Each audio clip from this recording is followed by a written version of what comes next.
Hi everyone, I'm Dan's brother Matt. First off, I want to take a moment to thank Sean and Carissa Keir for letting us use their house for the wedding today.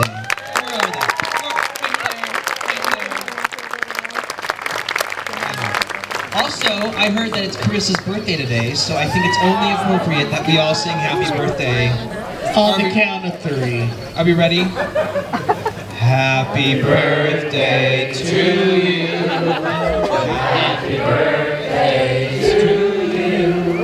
Happy birthday, dear.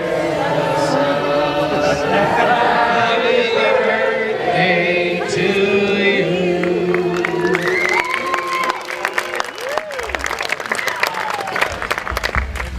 Happy birthday, we got you a wedding from your backyard.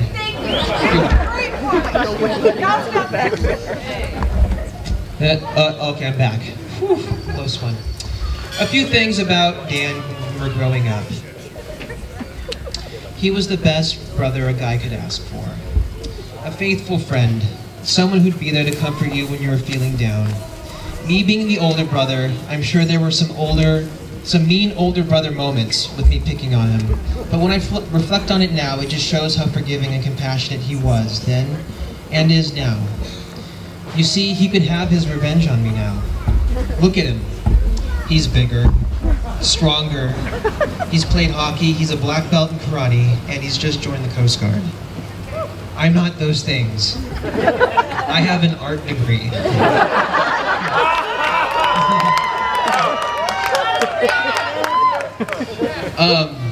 He could have paid me back, but he wasn't because he's compassionate and forgiving. I remember growing up, wherever we were, we always had each other, and though I may not have realized it then, I do realize the importance of it now. He's my best friend. Well, technically, my wife is my best friend, but he's my best guy friend. Oh, okay. I'm sorry. I'm proud of all that he's done and excited for what's to come for he and Kaylin's next chapter in life. Are we good? Try again. Okay. I'm just going to start all over. Happy birthday. I'm sure some of you are hoping that my speech is quick and sweet and that it ends right here. Well, I'm sorry, as some of you may know, I'm quite the rambler, so get comfortable. Dan's kind and compassionate, but he gets a little crazy at times. I mentioned earlier that he's a black belt in karate, so you know he's yelling and breaking boards and doing the crane kick like in the Karate Kid. He's played water polo, which in and of itself isn't too crazy in my book. Wearing the Speedos to play the water polo is what I consider crazy / risky. It just leaves nothing to the imagination, and he actually modeled them at a sleepover one time. That's neither here nor there. That's neither here nor there. Speaking of leaving nothing to the imagination, he's gone streaking before. Well, wait. Well, technically, not technically streaking because he was wearing a sock, if you know what I mean.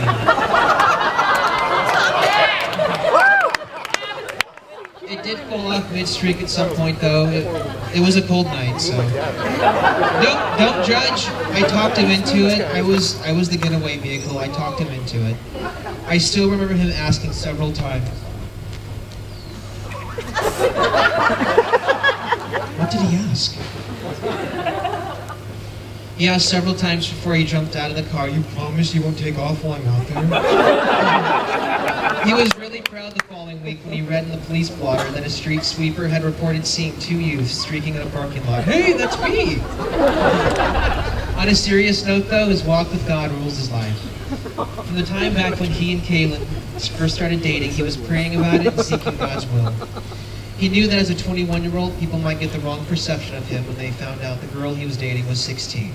But God honored his prayers because Dan set out to create an honoring relationship with Kaylin. Every relationship has its ups and downs, but if the foundation of it is based around God and his principles, everything works itself out. Chapter 2. Kaylin. When I first met Kaylin, I wasn't quite sure what to make of her. She was nice, of course, but she was also quiet, so it was a little difficult getting to know her. And then she lost some points when I found out she and her family were Dodger fans.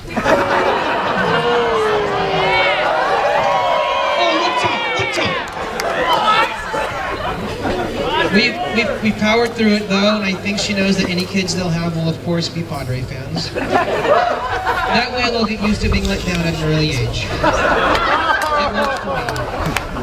That's just a silly thing though. It's been great getting to know her over the years, and seeing her make the effort to invest in our family, whether it be her coming over for birthdays, holidays, or family get-togethers.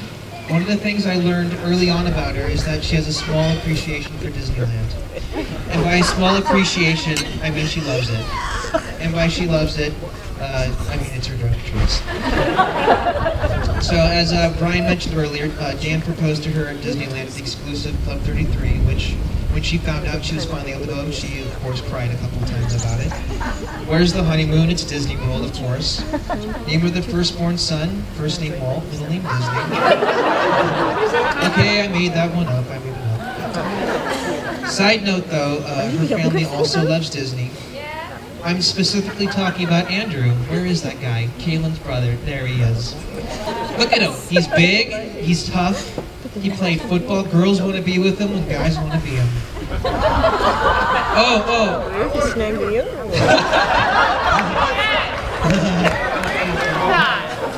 And did I mention that his favorite Disney movie is Pocahontas? There's no reason for me to brought it up. I just wanted to say that. I think Kaylin wanted me to say it too, so there you go. Just around the river.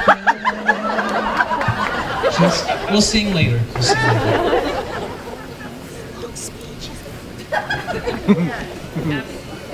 Page 3. Where was I?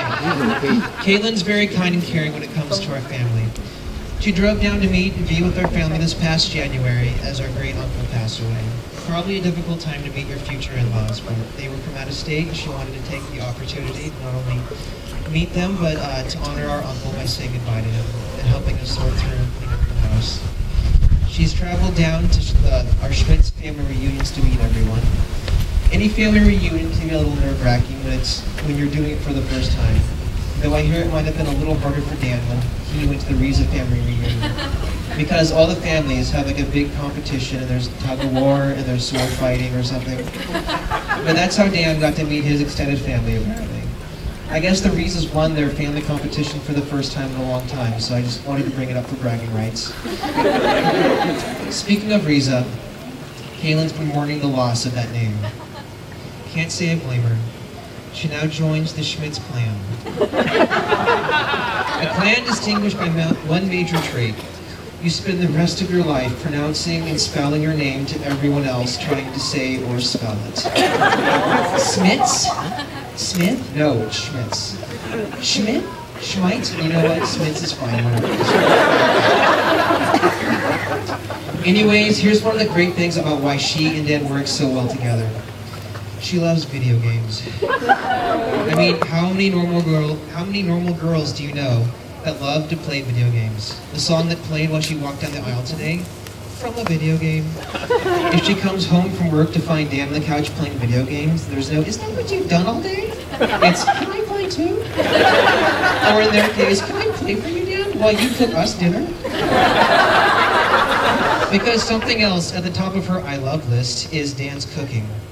I guess based on Dan's history of Speedos and streaking, he could be the real naked chef. Anyways, my wife and I, Dan, all lived in a house for a time, and it was endearing to see how excited she got whenever it was that Dan was cooking for them tonight. Oh my gosh, this was the best fill in the blank I've ever had. No, seriously, it was. And speaking of food, one of the weirdest love language things I've seen between two people occurs usually when they eat. This has happened on several occasions, where Dan will purposely chew like a slob because he knows Kaylin doesn't like it.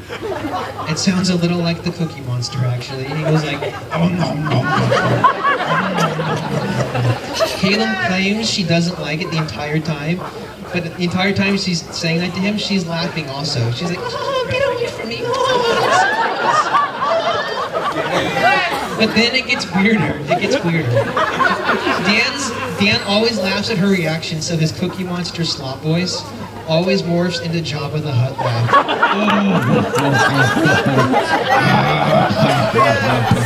I've witnessed this a couple times, and it's like they're in their own little world. So he's laughing like Jabba. She's still saying, "Oh, get away from me, gross! Oh, gross!" This may actually be a conversation they have later on tonight too.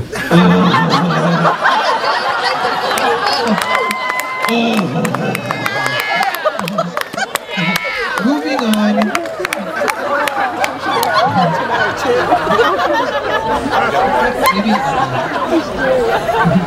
Anyways. Something you may or may not know about the two of them is that they're Star Wars fans. So Dan will start quoting Jabba during all this, saying, Tiki Jedi. And this entire time, Kalen's telling Dan she's grossed out while laughing at him, and then she'll stop to make sure Dan knows the correct line from Star Wars. It's not Tiki Jedi, it's TV Jedi. The entire time I'm wondering, does this happen every time they eat dinner, or is it just for dinner? It's a funny little lovebird moment to see, though, and it made me think, it'd be nice if I could get them something that they liked during the time they were dating for them to have and use in their married life now. Something to bridge the gap. I was wondering, what could that gift be, though? But after seeing this exchange a couple times, it became obvious as to what it should be. The Princess Leia slave costume from Star Wars.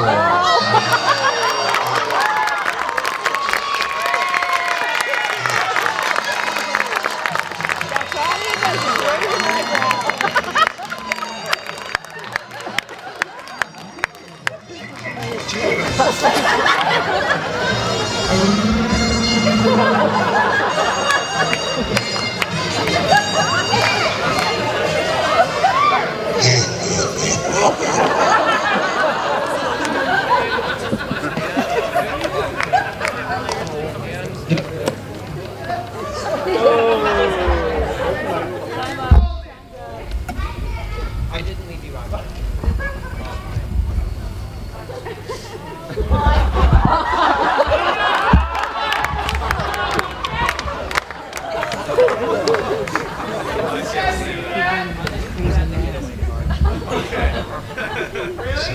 Anyway, there's a lightsaber joke that can, but I'm too classy of a guy to do it, so none of us will ever think of Star Wars the same way again. So here's to you guys. I love you both. I'm excited for you and pray God's blessing on your life together. Cheers! Cheers, Allie. Cheers, Ian. Thanks. Cheers.